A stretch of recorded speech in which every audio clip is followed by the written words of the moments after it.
Berikutnya, Saudara, Duta Besar Iran untuk Indonesia, Mohammad Boroujerdi, mengecam keras serangan AS dan Israel yang menghancurkan fasilitas sipil termasuk sekolah. Sedikitnya 200 siswa sekolah meninggal akibat serangan AS. Dubes Mohammad Boroujerdi mengungkap lebih dari 555 warga sipil menjadi korban serangan Amerika dan Israel. Sebagian besar dari mereka merupakan anak-anak dan kaum perempuan. Lebih dari 200 siswa sekolah dasar khusus perempuan di kota Minab di Iran Selatan tewas akibat serangan Amerika dan Israel.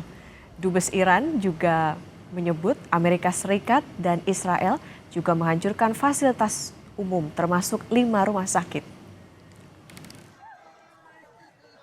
تا این لحظه که من با شما صحبت میکنم 555 نفر از هموطنان من که بیشتر آنها زنان و کودکان هستند و بیش از 200 کودک خردسال و مدرسه ابتدایی و بسیاری از غیر نظامیان روزه‌دار در ماه مبارک رمضان به شهادت رسیدند.